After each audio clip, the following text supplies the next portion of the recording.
Thanks for viewing this presentation. My name is Tracy Richter. I'm President of Cooperative Strategies. We're facilitating a process for a long-range facilities master plan for Idaho Falls School District 91. The following presentation will present process and data and options that you will be able to answer questionnaires on, and if you attend the community meeting, be able to participate in small group discussion about best solutions for facilities for Idaho Falls District 91. One of the challenges of long-range facilities planning is the idea that there is no completely right or completely wrong solution to how to solve all the facilities issues that districts face. We recognize this process as one, having a wicked problem. A wicked problem are those that have multiple possible outcomes that define success, but you don't get to try all those options. And so when you make a facilities decision, it goes into what's called a coupled process, meaning that any changes that we make and the data that we use to make those changes will change as a result of the decisions that get made. So in the near term, successful outcomes might become more evident during the process. This will help us kind of set the stage for why there are multiple options that you're going to see in this presentation. We first start with some of the premise of planning. There are a lot of challenges that to improve the opportunities for students in District 91. Among those is the physical and educational condition of facilities, which is our primary focus in this process. Successful school facilities meet basic requirements for the students, parents, and the community and what they aspire to. Good facilities are those that improve morale for students and teachers, and good facilities and educational performance reflects on community commitment to education, which in turn has effects on attracting talent to the state of Idaho or to the region and certainly to the district, and then retaining that talent, thus creating a cycle of great things that school facilities can do for the school district. The problem that we face in D91 is that spaces are not currently suited to prepare students for the next steps in jobs and careers, or education and life. Therefore, we must set an objective, and that objective must be to improve the opportunities for students in Idaho Falls District 91 to achieve rewarding career paths and higher education and whatever pathway students may take. So in order for our outcome to be successful, we must address the problem that is addressed in the objective. So the strategy has to be to improve the condition, capacity, and the functionality of schools in D91 in a way that accounts for anticipated changes that are going to occur in demographics, in programs and curriculum, and the population, whether that be enrollment or how the population is distributed through the city. It is important that new and upgraded facilities is a critical part of a comprehensive strategy, but is not an end in itself. There are a lot of other pieces that must go in to making sure that facilities support the programs that are intended to make students and teachers successful. In addition to addressing the problem statement and the objectives and the strategies we want to take in facilities planning, there has to be a set of what we might determine as rules for planning, or parameters for planning. And so these are set around certain categories that help us generate different options and scenarios that can be conducted to solve what we want to solve in our objectives for facility master planning. Our first parameter is centered around utilization, which is how schools are used and the number of students in each school compared to its capacity. The goal is to enroll every facility to the optimum utilization in which it was intended. Schools shouldn't be overutilized or underutilized, but should meet a potential for how the building can be used the best. In order to do that, we can balance or reach optimal utilization, and that can be achieved through boundary realignment, grade configuration changes, new construction, which may include new schools or could include additions, but it also could include closure and consolidation in an effort to relocate schools or to improve the condition of schools and utilization by closing or consolidating schools into another site. Another parameter of planning is capacity. And the goal for capacity is to build to an optimum capacity for education and operational needs. And so at the elementary school level, both educationally and operationally, efficiency are schools that are in the 400 to 500 capacity range, which is currently the standard in D91. Middle schools, is somewhere between 800 and 1200 capacity for those buildings. Again, these are mostly program driven, but can add optimal program delivery and operational delivery for cost at the middle school level. At the high school, it's been determined that this is program driven. There are many factors that drive how many students are attending high school at a certain time, including leave time from school, including career and technical opportunities in which students can go to another site. Also includes concurrent enrollment where students can attend upper level, college level courses, but not on site. Therefore, the capacity of the high schools should be driven around the programs that are offered, not necessarily the number of seats in the schools. A cornerstone parameter of planning is certainly around programs and curriculum, and that facilities should support the curriculum that is intended in schools. At the elementary grade level, spaces must be appropriate for certainly core curriculum delivery models, but also for special education in which the spaces accommodate the needs for all students in the special education delivery model. Spaces for art and music will enhance the well-rounded student, along with appropriate spaces for EL and Title I delivery models. Physical education and gymnasiums at the educational model for elementary schools is not equitable. Currently, there are gyms that are also used as cafeterias, which means that they must be shared spaces. So curriculum is actually planned around lunch instead of the opposite. And so this must be addressed at the elementary grade level for equity. At the middle school level, also core curriculum is important, but also introduction to multiple career and technical exploration spaces. And so they're prepared for high school when students want to make those choices for career and technical education. Special education is also a need to be addressed at the middle school level. The driving need for more science and STEM, which is science, technology, engineering, and math types of spaces, is more and more necessary in today's education models. Fine arts and physical education spaces also attribute to the well-rounded student. At the high school, appropriate spaces again include that core curriculum, and career and technical education becomes more and more important, and that model will be discussed in options as you look further in this presentation. Special education needs will need to be met here, along with the fine arts, performing and visual arts. Science and STEM spaces need to be improved throughout the district in order to meet ongoing demands in science curriculum. Athletics, and not just in the gymnasiums, but also in fields, and whether they be practice fields or competition fields, must be considered. Alternative education is a necessary delivery model for all districts, and how that will be accommodated in the future is part of our discussion in our options. There are also needs for collaboration space and open common space, and where students feel safe and secure in areas that are not traditionally instructional, but allow students to work together in small and large group settings that is both safe, ability to visualize the students as they're in that space, but also to have some time when the students aren't in a traditional setting of education and receiving education, but have time to do independent type of work. And this space is necessary in today's high school model. The final parameter of plan that we'll talk about is a condition.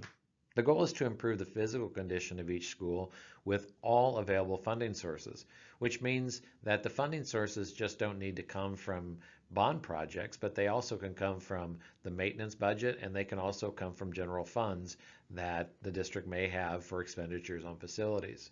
The facility master plan should outline facility condition and improvement for all school facilities. This is important because all of the needs need to be addressed.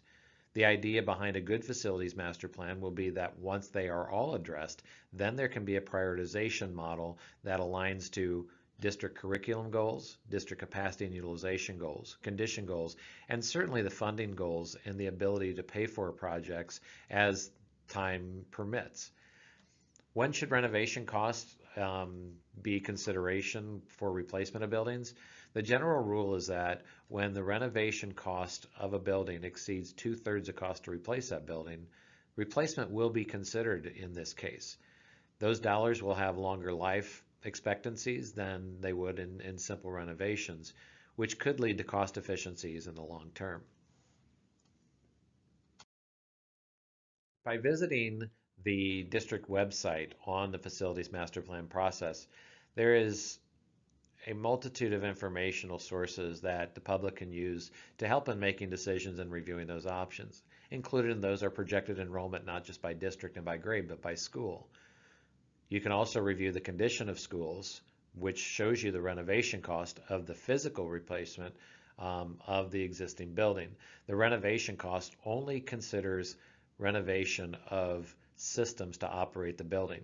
The renovation costs do not calculate any sort of renovation of space to accommodate programs in the future. Information also is available on the capacity and current utilization of school buildings, which relates to our objectives and our parameters around how we want to use schools. Once again, you can find this information on the district website on the Facility Master Planning page. The following pages are going to outline some options and scenarios around first K-8 schools and then high schools. But first, we thought we'd give you some definitions of things that you might see in each of the option. The first definition is around a lowest cost option. We believe that this is an option for districts that may or may not be able to afford all their needs in one funding source. Therefore, there has to be a definition to the lowest cost option, which is a minimum 20-year fix of mechanical, electrical, plumbing, and roof systems. Additions, if necessary, to accommodate the correct utilization of facilities, and a small investment into program space changes that will be required for the next 20 years of instruction. The next term is modernization. A modernization is a systems and program space replacement to as close to new construction standards that is able by the district. New construction is a construction of a new school facility on an existing or district-owned site. This can also include the addition onto an existing school facility. Consolidation is the closing of an existing school facility from its existing use or purpose. It can include combining with another school in a more appropriate learning environment that meets the planning objectives identified in this facility's master plan process. The first options that we'll be talking about will be centered around elementary and middle school facilities. In this option, we'll refer back to the ability to meet parameters around planning. In this, we're going to look at grade configuration change as an alternative to addressing both utilization, condition, and program needs. So you'll see a K6 configuration and a K5 grade configuration. In the K5 grade configuration, this would involve multiple additions to each middle school that would accommodate 6th grade centers in order to meet condition and capacity and utilization needs. All options that you will see in the elementary and middle school options will require a district-wide boundary change for elementary schools. Middle schools would involve reviewing elementary school feeder patterns into them. This is to say that even without a facilities master plan, that utilization across the schools will have to be addressed, even with no facility condition action. First note is that these options are presented in no distinct order. The first option shows different ways to approach how to get optimal utilization of schools and balance across the enrollment across the district, but also for condition improvement. In this option, there is a replacement of Temple View Elementary School for a brand new school facility on the same site at a 550 student capacity. In this, we would close Hawthorne and Teresa Bunker and explore different uses for those buildings, whether they be for alternative district use or for a way to better serve the community. In the K6 option, there would be the ability to build a new elementary school in the southern part of the district where enrollment growth is much anticipated in future years. In the K5 option, there is no school necessary in this option because the enrollment would reduce at the elementary grade schools by adding that enrollment into the middle schools. In the K5 grade configuration, there would be an addition of 400 student stations on each of the middle schools to build middle school 6th grade centers in order to accommodate the enrollment for 6th grade education on the middle school campuses.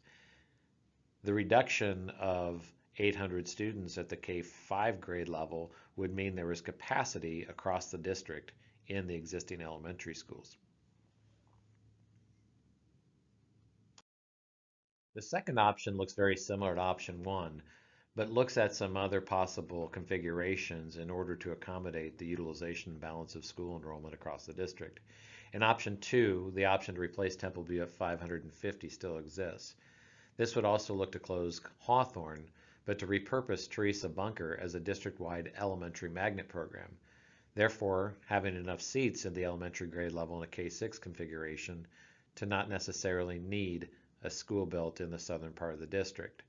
But this would also require that Fox Hollow and Bush Elementary schools were to get additions onto those buildings. In the second option for 2, which would be option 2B in a K-5 grade configuration, no additions would be necessary. And once again, by removing 800 students from the K-6 existing buildings, it would free up space among the elementary schools in the district. This would also then add 400 student station additions onto the existing middle schools for 6th grade centers to accommodate 6th grade education on a middle school campus. The utilization at both levels still leaves room for future growth in the district.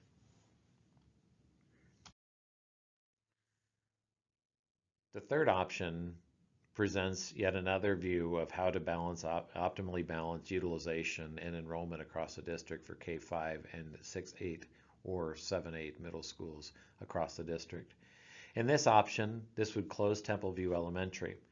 It would leave open in this option Bunker and Hawthorne, but build additions onto Bush. But this would also require then building a new elementary school in the southern part of the district.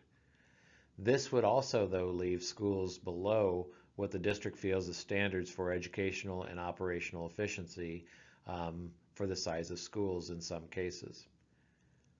Option 3B in the K-5 grade configuration closes Templeview and Teresa Bunker and builds the additions onto the 6th grade centers, much like they were in the second and first options. You can also see that the utilization at the elementary and middle school in this option leaves a little bit of room for growth, but does not fall within necessarily the utilization as identified in the parameters of planning. The fourth option presents closing Templeview Elementary, but replacing Linden Park Elementary with a 550 capacity. In this case, much like the other options, we would look at additions and program additions and maintenance on other schools. This first option in the K-6 and the 4A option, the K-6 option would then present still yet another new school in the southern part of the district. Option 4B would close Templeview and Teresa Bunker while replacing Linden Park at 550, but making the additions onto the middle schools for 6th grade centers. This option shows slightly less utilization than the previous options for elementary schools and leaves middle school utilization about 95%. The final option is what we might call the low-cost model for maintaining schools as necessary. In the K-6 grade configuration, the elementary utilization will be at 98%, but there would still be a recommendation for a boundary realignment throughout elementary school boundaries in order to balance enrollment better in the future. Middle school utilization would be at 95%. In the K-5 option, the elementary utilization does decrease to 83%, but would still need reconfiguration of boundaries in order to balance enrollment. The utilization by removing 800 students at the 6th grade level again would free up capacity at the elementary grade level and focus just on balancing enrollment and the condition of those buildings. Whereas the middle school option would still contain an addition onto each of the middle schools for 400 student stations in order to accommodate 6th grade centers. We start the high school options discussion with a discussion around programs, in particular career and technical education, performing arts, athletics, and alternative education. There are potential solutions in facilities for regionalization or centralization of programs, or what we might call centralization or distribution of programs, which means that we can centralize these services to one site in the center of the district in order for high schools to share those services. or we can distribute those services or programs to each of the high schools. There are benefits and challenges to each of these that will be identified in this presentation. We'll start with career and technical education. There are benefits and challenges to both a centralized career and technical center or a high school-based career and technical spaces. The benefits to a centralized career technical center include the centralization of resource and staffing, equal access for all school students to the programs, efficiencies of space and square footage, as many spaces that are offered in career and technical education are highly technical and require expensive equipment. The flexibility of using standalone facility, therefore hours of operation can be altered to accommodate program. The joint use of facility without the idea of coming onto high school campuses from outside agencies, and allows opportunities for business and corporate companies and sponsors to come in and use the facilities also. The challenges around a career and technical center are student transportation. This may lead to the loss of some instructional times as students have to be transported to and from a centralized site. Cross-curricular teaching of core and career and technical subject matter can also be challenged in here, in that you may be able to offer a science course that meets career and technical requirements or vice versa. And because that course isn't at the career center, this might propose a challenge. And then certainly the site availability and choosing an appropriate site that is both accessible and provides ownership for both schools. The high school-based career and technical spaces also offer benefits and challenges. Among the benefits are the opportunity to cross-curricular teach, and where you can teach science or math in the career and technical arena. There is immediate access at the high school to that career and technical space, and there is certainly no transportation time unless a student chooses to come from another school to access that program at the other school. The challenges are there's difficult to duplicate program types. Therefore, it might limit the availability of certain programs to certain students. Access to outside limited partnerships, and the reason for this is having outside partners come onto high school campuses, particularly in the school day. The flexibility of time may be limited, as it may be constrained to just what the high school hours of offering may be, instead of being able to expand hours because it's off-site. And then having the existing facility sites may present challenges where the addition onto buildings could present a challenge and be due to site constraints. There are also benefits and challenges to regionalization or centralizing of performing arts. The benefits of centralizing a performing arts center would be certainly the efficient use of space. The cost of construction and maintenance of one space versus multiple spaces on multiple campuses. Traffic, due to the events that occur at these performing arts events, would be taken out of the neighborhood. And then certainly there are plenty of opportunities for rent and lease options to help offset cost when it is a standalone center. The challenges are in a centralized center are scheduling and coordination of multiple entities such as high schools using the space. The specific storage needs for each school and how that would be distributed at the centralized building. Overlapping performances, scheduling and how to get that all set up. And it's certainly difficult to coordinate curriculum that can use that space during the day. There are benefits and challenges to a performing arts center at each building also. The benefits are it provides for an additional assembly area. The schedule is for one school only. There are no transportation costs associated with performances at a school-based performing arts center. And the school is personalized when it comes to the storage needs necessary for performances. The challenges are the construction and maintenance of two spaces, and those are long-term costs. Traditionally, one of most leased spaces used in a facility, which means this area of the building is typically the least used space, and to have that much square footage in both facilities. Staffing and resourcing of spaces like this and maintaining that staffing in the long term. And then parking requirements for large events, which includes infrastructure of roads and neighborhood parking. The regionalization and centralizing of athletics is also proposed in a centralized model or at each school model. The benefits of having a centralized athletic complex are the maintenance of one stadium versus two, construction costs of one versus two, traffic, lights, noise in a non-neighborhood setting when it is a centralized site outside of neighborhoods, The potential for regional, state, athletic, and band events due to the multi-purpose of a facility like this can be accommodated. And it also can provide potential for citywide uses. The challenges are scheduling of events and the coordination of those.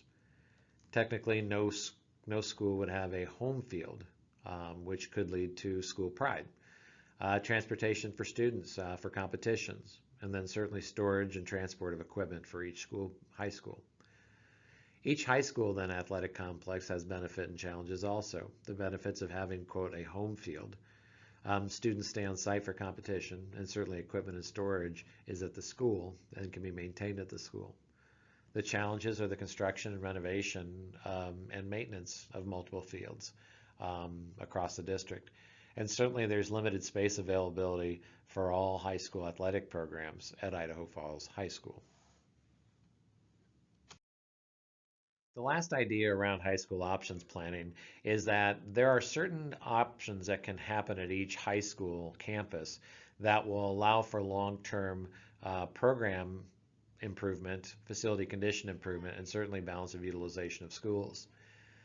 We have identified in these different options that can be accommodated for each of the high school campuses in the future. At Idaho Falls High School, there are 4 proposed options that can be conducted to this school building in order to make the improvements and reach the district and community goals. The first one is a proposed low-cost model in which we address mechanical, electrical, plumbing, and roofing issues for the next 20 years. Also then addressing some program needs, but this would also include an addition onto the building to accommodate future enrollment needs. There's an option to do a modernization of the school and addition onto the school building. This modernization would include replacement of all outdated or systems that no longer work. Also make internal renovations to the school building to accommodate program needs in the existing building. Also, there would have to be an addition onto Idaho Falls High School to accommodate future enrollment on the site. There's an option to replace the building on the existing site, which would be replacing all facilities with the exception of the Performing Arts Center, which will be taken over by the city of Idaho Falls. There is also an option to replace on a new site. If this option were to be chosen in the long-term facilities plan, then it would have to be determined what are the best uses for the existing Idaho Falls High School that would still accommodate community needs. Skyline also has appropriate options in order to address future facility needs. There is a proposed low-cost option in this model that the mechanical, electrical, plumbing, and roofing would be taken care of for the next 20 years. This school would require no addition for future enrollment as it maintains a capacity that is anticipated to be able to handle future enrollment needs. There is also the potential for a full modernization of this building. As this building is reaching 50 years old, there are internal modernization needs that need to be made to accommodate future programs. The Compass Academy option is the idea of just maintaining the school building, but making sure that mechanical, electrical, plumbing, and roofing needs are met for the next 20 years. The Emerson Alternative High School presents options, and the first one being maintain. The district has put significant dollars into improving the current Emerson facility. However, due to the first community responses that we got and feedback from the community, we also want to explore the idea of being able to move the program and to reuse the building for some either district use or community use. Also, the idea of moving the program and potentially looking to no longer use the building for district use. I'd like to say thank you for watching this presentation and the options presented. We would like for you to take some time to visit the Facilities Master Planning website at the following web address. There you will find information on all meetings that have been conducted previous to this community meeting and all documentation associated with Facilities Master Planning. In addition, we'd love for you to participate in an individual survey to provide inputs on these options in order to make best recommendations in the future for the facilities of District 91. The website can be found at www.surveymonkey.com /R/IFD91_2. Thank you once again, and we hope that you participate in this survey.